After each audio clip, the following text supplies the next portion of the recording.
இடமலை மகாலிங்கம் மாயக்கருப்பு கோவில் தமிழ்நாட்டு காவல் தெய்வங்களிலேயே மிகவும் பிரசித்தி பெற்ற முக்கிய தெய்வமாக கருப்புசாமி அருள்பாலித்து வருகிறார்.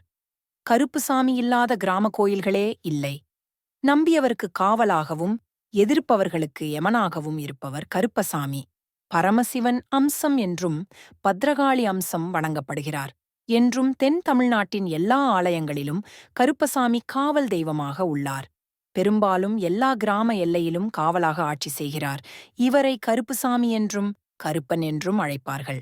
மாயக்கருப்பன் தோற்றம்: நின்ற கோலத்தில் தலையில் பெரிய தலைப்பாகையும் நெற்றியில் திருமண்ணும் மிரட்டும் விழிகளும் முறுக்கிய மீசையும் ஓங்கிய கையில் வீச்சரிவாளும் மறு கையில் கதையும் பொதுவாக கருப்பசாமி காட்சி தருகிறார். இடமலை மகாலிங்க மாயக்கருப்பன் கோயிலில் பெரிய கருப்பனுக்கு உருவ வரைபடமும் சின்ன கருப்பனுக்கு கருஞ்சிலையும் வைக்கப்பட்டுள்ளது. வரலாறு: தேனி மாவட்டம் போடி வட்டம் கொட்டகுடி என்னும் ஊரில் மலைவாசிகள் வாழ்ந்து வந்தனர். இவர்கள் தமது குலம் காக்க வந்த தெய்வமாக மாயக்கருப்பனை நினைத்து கோயில் கட்டி வழிபட்டு வந்தனர். ஒருமுறை மாயக்கருப்பனுக்கு செய்ய வேண்டிய பூஜைகளை செய்யாததால் மாயக்கருப்பனுக்கு கோபம் ஏற்பட்டு அந்த ஊர் மக்களுக்கு பிரச்சனைகளை ஏற்படுத்தத் தொடங்கினார். இந்த பிரச்சனைகளை தாங்க முடியாத ஊர் மக்கள் மாயக்கருப்பனையும் அவருடன் 20 தெய்வங்களையும் சேர்த்து ஒரு பெட்டிக்குள் போட்டு அருகில் ஓடும் நீரோடையில் விட்டனர். பெட்டி நீரோடையில் போகும்போது அந்த நேரத்தில் அங்கு 2 நபர் வந்தனர்.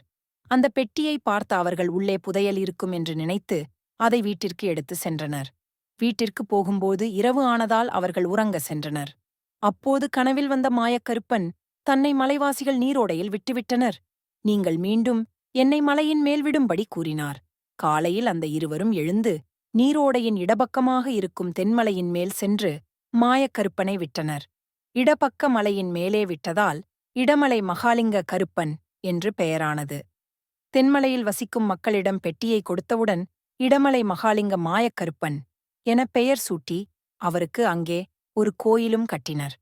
வழிபாடு: தீயவர்களை அழிப்பதனாலும் காவல் தெய்வம் என்பதாலும் அவருக்கு ஆடு, கோழி, பன்றி போன்ற உயிர்களை பழி கொடுக்கின்றனர் மக்கள்.